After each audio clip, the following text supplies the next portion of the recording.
Bonjour, nous sommes dans le site eschatologie.free.fr, dans une série de vidéos sur les fins dernières.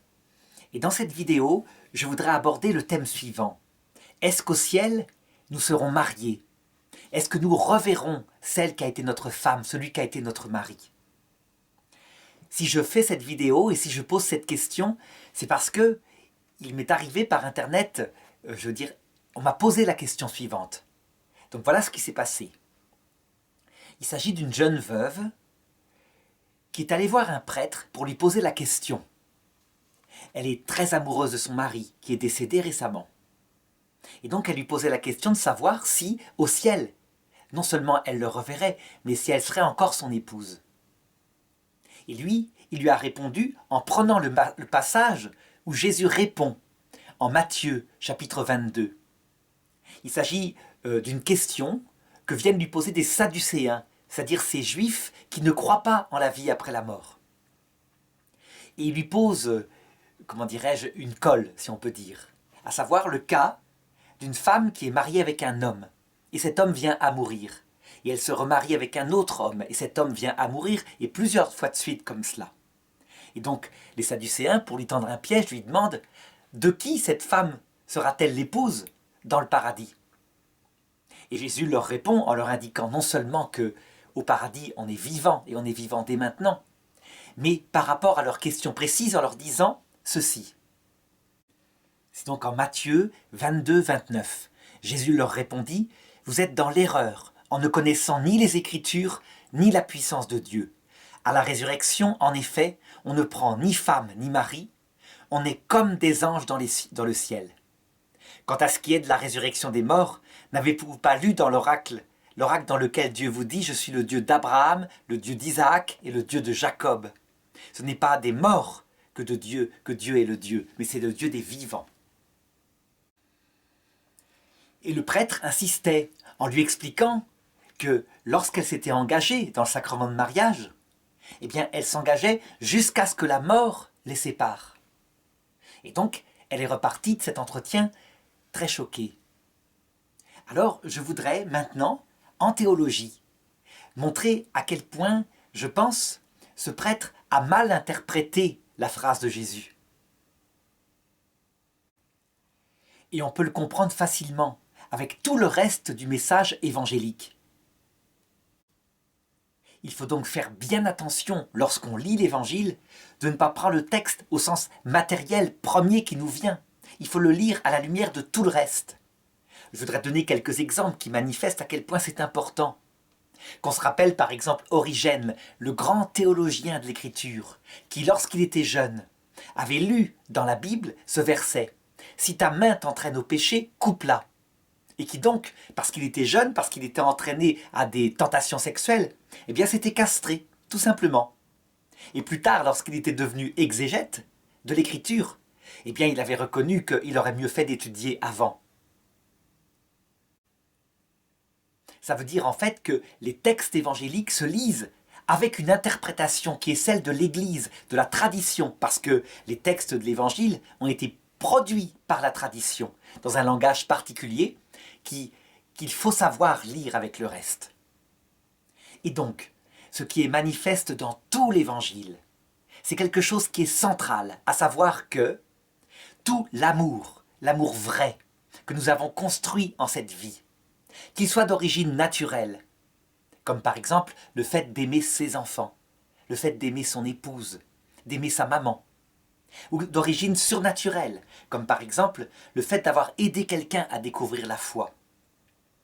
Tous les amours vrais subsistent pour l'éternité. Je dirais même que c'est l'une des valeurs essentielles de l'Évangile, à savoir que nous sommes des personnes, et que ces personnes qui subsisteront pour l'éternité, c'est donc un message radicalement différent du bouddhisme qui, lui, justement, dit que les personnes sont en soi passagères, que ce n'est qu'une illusion. Le dogme fondamental du bouddhisme, il le représente à travers ces dessins qu'ils font pendant quelquefois des années avec du sable, des dessins magnifiques sur le sol d'une pièce, et lorsqu'il est terminé, ils ouvrent simplement la porte de la pièce, le vent souffle et emporte ce dessin en sable. Le caractère passager et illusoire des personnes. Le christianisme dit absolument l'inverse. Nous sommes des personnes éternelles. Et ce qui structure une personne dans sa perfection, ce sont non seulement ses souvenirs, mais c'est aussi les relations profondes, morales, qu'elle a établies avec d'autres personnes, dont Dieu et le prochain. C'est pourquoi Jésus dit dans l'Évangile qu'il y a 2 commandements qui sont identiques, qui sont semblables. Tu aimeras ton Dieu de tout ton cœur, de toute ton âme, de toute ta force, et tu aimeras ton prochain comme toi-même. Ça indique bien que le cœur de l'Évangile, c'est que tous ceux que nous avons aimés, et ceux que nous n'avons pas encore connus d'ailleurs, au ciel, eh bien, nous les aimerons. Les amours sont durables. C'est ce qui fonde la qualité de l'éternité. Alors évidemment, ça ne se réalise pas comme sur Terre. Ça veut dire qu'il ne faut pas croire que le mode, la façon dont nous aimons sur Terre sera identique au ciel. Non, c'est quelque chose qui est transfiguré et c'est ce que je voudrais expliquer maintenant. Sur la Terre, la plupart du temps, je dirais la cause essentielle, la qualité essentielle de nos relations avec d'autres personnes, elle vient de notre chair. Ça veut dire de cause naturelle. Je veux dire par là que tout le monde l'expérimente. Il y a une chose que très souvent on nous arrache jamais, c'est notre famille, nos enfants, nos parents. C'est quelque chose qui, dans tous les soucis qui peuvent arriver, demeure en général, du moins quand on a une famille qualitative. Beaucoup d'hommes politiques l'ont vérifié. Leurs amis, souvent, ils disparaissent lorsqu'arrive un revers politique. Par contre, ce qui est leur refuge, toujours, c'est leur famille. Bon, je sais bien, il y a des personnes qui font l'expérience inverse, qui n'aiment pas leur famille, mais qui préfèrent leurs amis, leurs vrais amis qu'ils ont choisis librement. Mais peu importe, dans tous ces cas, la relation, ce qui la fonde, c'est un amour naturel. Dans l'autre monde, lorsque nous aurons vu Jésus à l'heure de notre mort, lorsque nous verrons face à face sa divinité dans la vision béatifique, le motif premier qui établira nos relations avec les autres, ce sera ce rapport avec ce Dieu unique, magnifique, absolument merveilleux, qui fondera la vie éternelle. Je veux dire par là que plus une personne sera proche de Dieu, du côté de la charité, du côté de l'humilité, plus nous l'aimerons. Parce qu'en fait, plus une personne est proche de Dieu, de ce qu'est Dieu réellement, plus elle est attirante pour une âme spirituelle qui est identifiée au Christ.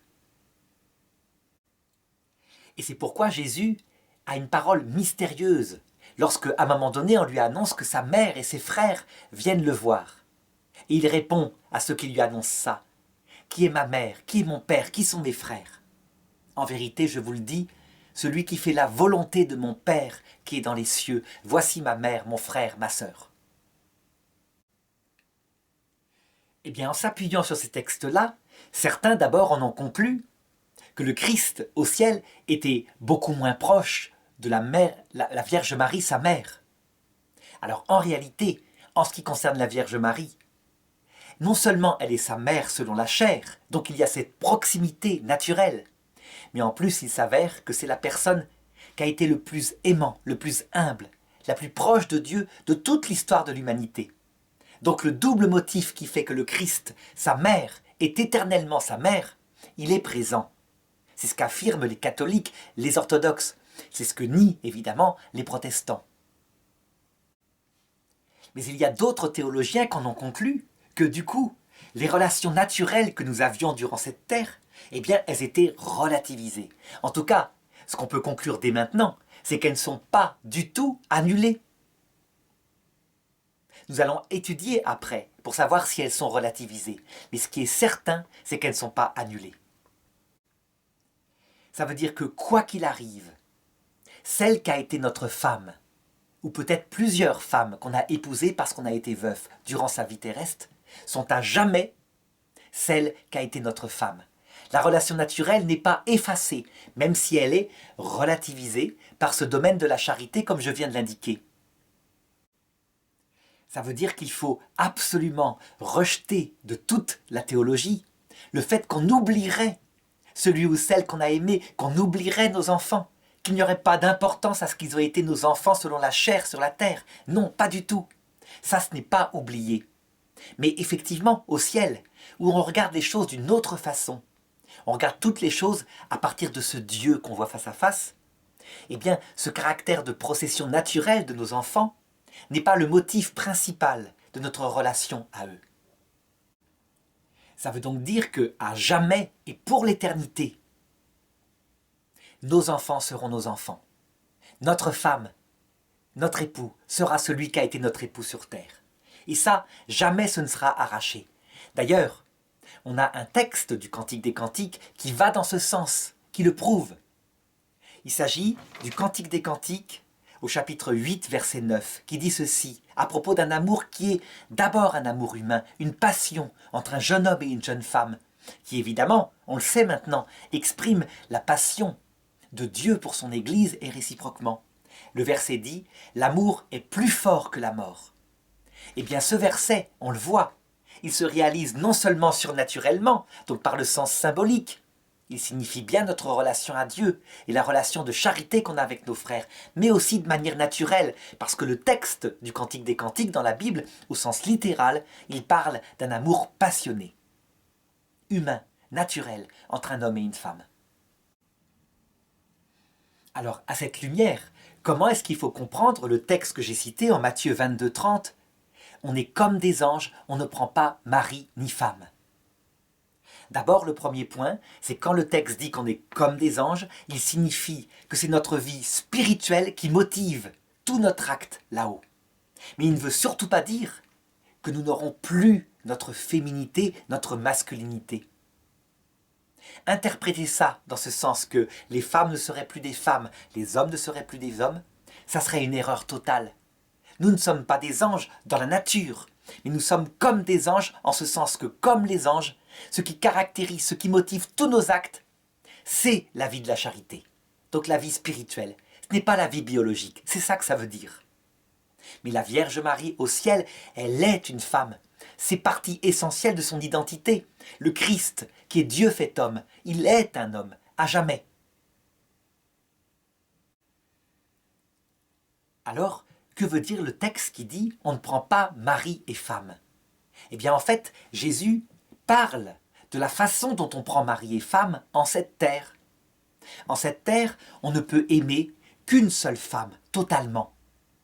Si on est polygame, comme le font par exemple les musulmans qui autorisent jusqu'à 4 femmes, il n'est pas possible de les aimer à égalité. Et c'est d'ailleurs pour ça que les femmes musulmanes, de plus en plus, imposent la monogamie, et elle se répand partout en terre musulmane.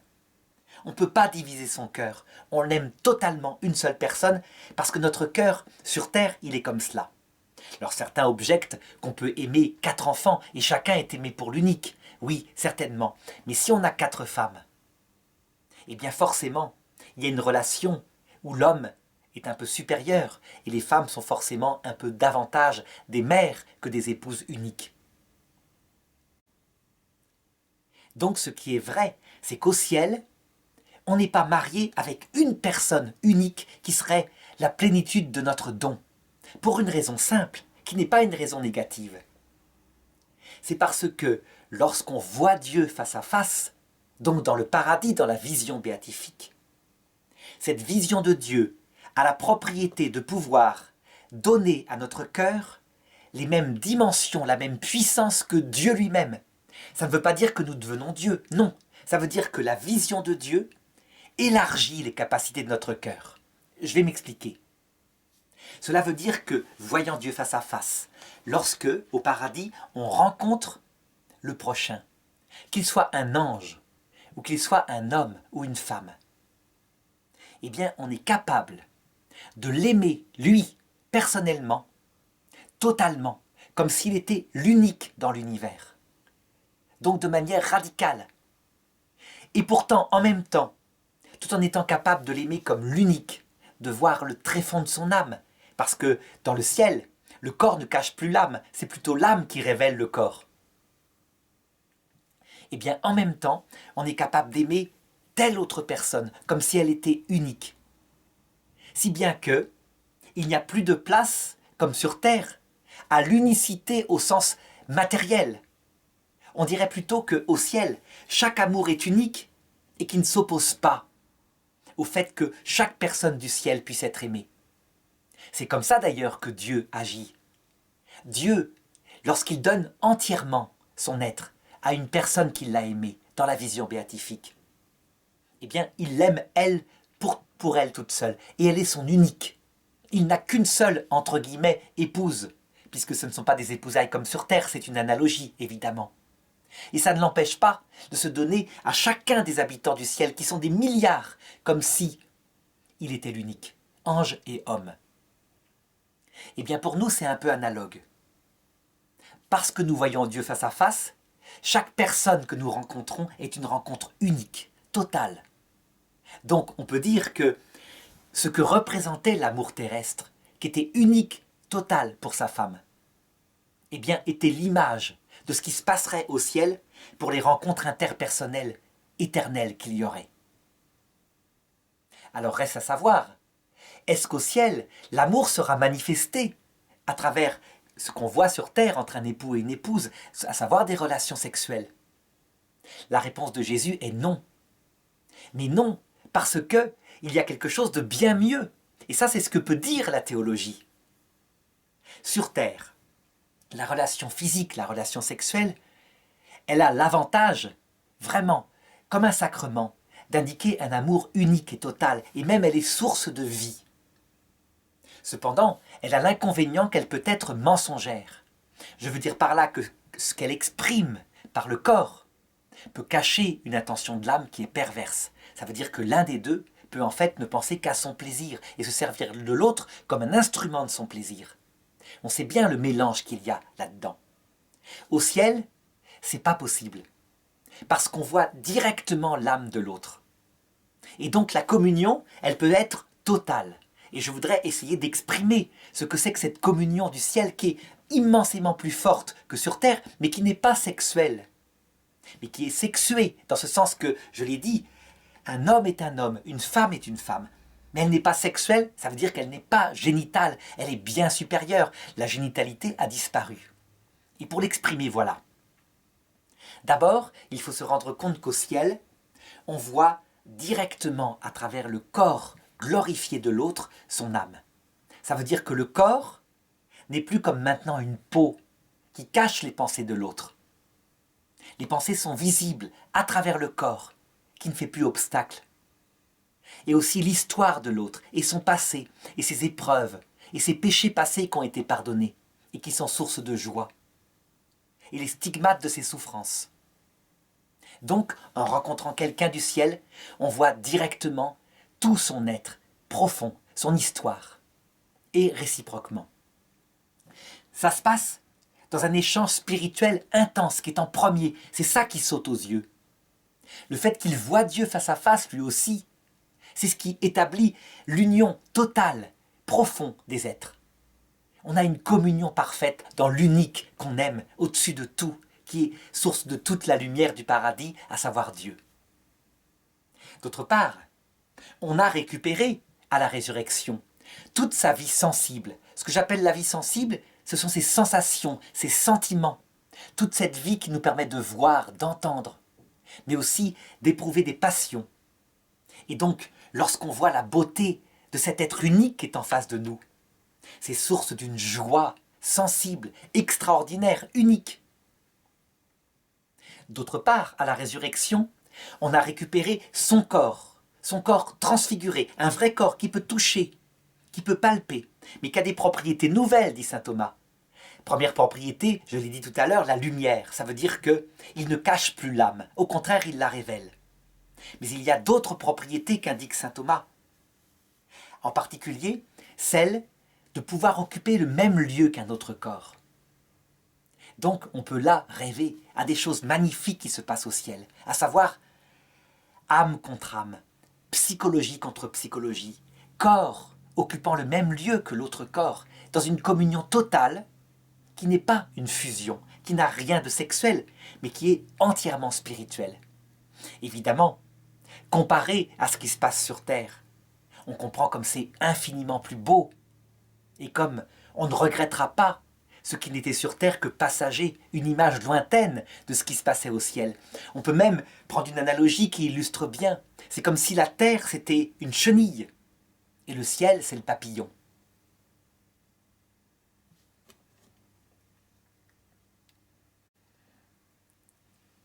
Alors appuyé sur tout cela, qu'est-ce qu'on pourrait répondre à cette jeune femme veuve qui se demandait si elle retrouverait son mari?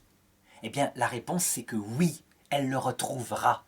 Et non seulement elle le retrouvera, mais il sera là, certainement, à l'heure de sa mort, pour l'accueillir, lui-même. Et là, je voudrais illustrer par une histoire qui est arrivée dans ma famille et qu'on m'a racontée. Ma grand-mère, Marthe, a perdu son mari, l'homme qu'elle a aimé, pendant la guerre 14. Elle l'a épousé en 1914.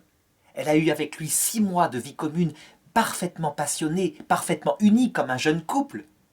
Il est parti à la guerre en août 14, il a été tué quelques mois plus tard. Elle ne s'en est pas remise de sa vie, au point qu'elle ne voulait pas se remarier. Elle s'est habillée en noir, elle était toute jeune, elle avait 18 ans, pendant la guerre 14, et elle avait décidé de vivre sa vie comme ça dans le souvenir de son mari. À la fin de la guerre, vers 1918, alors qu'elle travaillait dans une dépression profonde dans la cuisine avec sa mère, ou plutôt à faire de la vaisselle, elle a senti une présence derrière elle, m'a-t-elle raconté. Elle s'est retournée et elle a vu, dit-elle, la main de son mari et son corps tout entier sous forme d'une ombre. Elle n'a pas eu peur de cette apparition. Et son mari, Henri, qui lui disait, dans une espèce de voix qui était à la fois intérieure et extérieure, « Je te demande de te remarier et je viendrai te chercher. » Bouleversée par cette apparition, elle avait un autre garçon qui la courtisait à cette époque-là. Eh bien, elle l'a simplement épousé. Et c'est comme ça qu'elle a eu ma mère et ma mère m'a eu moi. Cette anecdote qui l'a bouleversée toute sa vie au point que, lorsqu'elle était très âgée, avant de mourir, elle n'attendait qu'une chose, c'est que Henri, son mari, son premier mari, vienne la chercher. Eh bien, cette anecdote manifeste ce que sont ces relations au ciel, telles que je l'ai indiqué dans l'Évangile.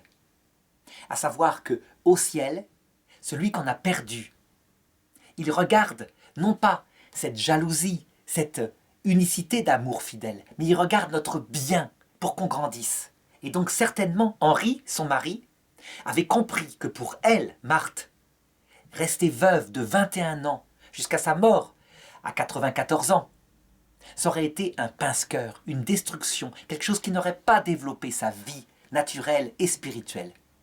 Et donc, il reçut certainement la permission de Dieu de lui faire un signe pour qu'elle prenne la bonne décision, ce qu'elle fit.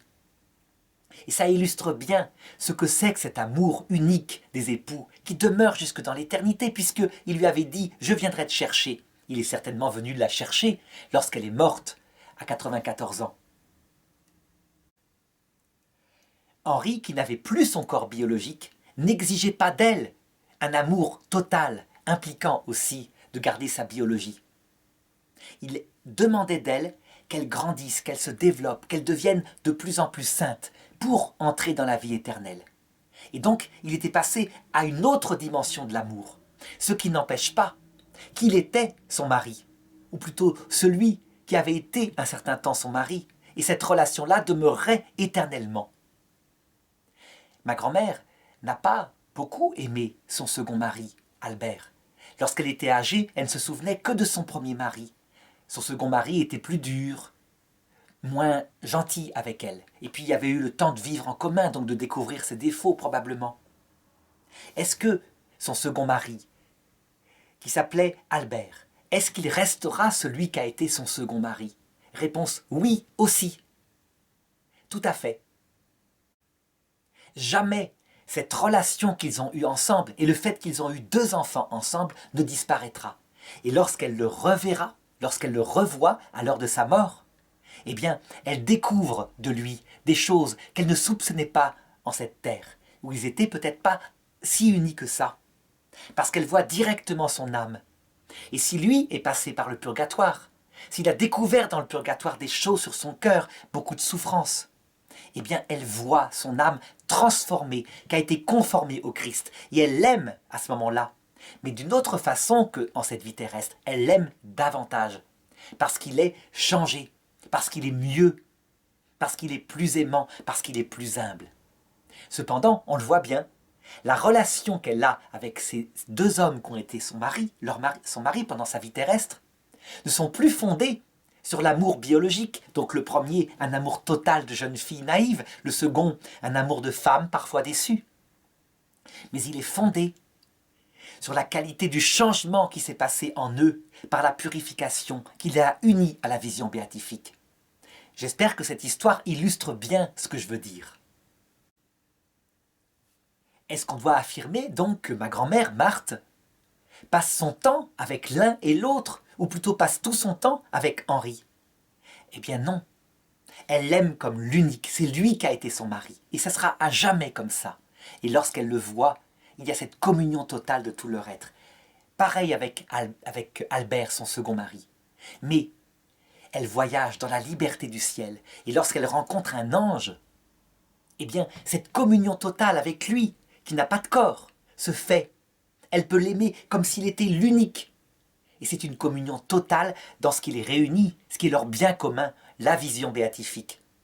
Et lorsqu'elle rencontre une femme, par exemple la Vierge Marie, alors la communion, fondée sur le fait qu'elle est immensément plus aimante, immensément plus humble, se fait avec une qualité particulière, fondée encore une fois sur ce principe nouveau qui s'appelle leur bien commun. Ils voient Dieu face à face tous les deux. Et c'est ainsi, de cette manière merveilleuse, qui comblera tous les désirs, mais en les surélevant à un niveau qu'on ne peut même pas imaginer sur terre. C'est ainsi que Dieu réunira ceux qui s'aiment. Reste à savoir maintenant si l'un d'entre ceux qu'on a aimés, par exemple son enfant, si l'un d'entre ceux qu'on a aimés a choisi la liberté égoïste et orgueilleuse de l'enfer. Quelle sera la relation avec lui? Est-ce qu'on ne peut pas dire qu'il y a là un motif de vraie douleur au ciel, ce qui s'opposerait au fait qu'au ciel, il n'y a plus de douleur? Eh bien, je répondrai ceci. En enfer, les personnes y sont librement. Les personnes se proclament heureuses en enfer. Toutes les peines que décrivent l'Évangile sont vraies, mais elles ne sont pas imposées par Dieu. Elles sont simplement des conséquences logiques d'une âme qui choisit librement de ne penser qu'à elle-même, quitte à perdre ce qui aurait pu les rendre heureuses profondément, à savoir Dieu et le prochain. Cependant, lorsqu'on rencontre une personne de l'enfer, on voit nettement, en voyant son âme, dans une communion de connaissance finalement, que c'est son choix libre. Et donc, on se réjouit pour elle, de son choix. Comme on se rend compte que la personne qui est en enfer, perpétuellement, renouvelle ce choix de la liberté solitaire et méprise cette humilité, cet amour qu'elle trouve gnangnan, n'importe quoi au paradis, eh bien, en conséquence, tout le monde respecte le choix des damnés. Et ce n'est pas source de douleur. Alors évidemment, il n'y a pas de communion d'amour avec les damnés. Il ne peut pas y avoir de communion d'amour avec une personne méchante qui ne pense qu'à elle-même. Et donc les damnés se séparent le plus loin possible pour ne jamais avoir à rencontrer, même fortuitement, quelqu'un du paradis. Et cela n'est pas source de souffrance parce que le refus, l'absence de la communion, eh bien, est accepté par celui qui se voit refuser la communion. Évidemment, pour le comprendre, il faut sortir des schémas anciens qui présentaient l'enfer comme étant une condamnation venant de Dieu qui touchait aussi des personnes repentantes. C'est pourquoi le pape Benoît XVI, dans son encyclique Spe Salvi numéro 44, détourne les gens de la croyance que le riche, dans la parabole de Lazare et du riche, le riche qui se trouve dans le Sheol, un lieu de souffrance, et qui prie pour ses frères, et qui demande l'eau de la grâce, le pape dément qu'il soit en enfer. Il dit bien que ce texte-là, est un de ceux qui a permis de comprendre un petit peu plus ce que c'était que le purgatoire. Mais c'est un autre sujet qui est traité dans d'autres vidéos.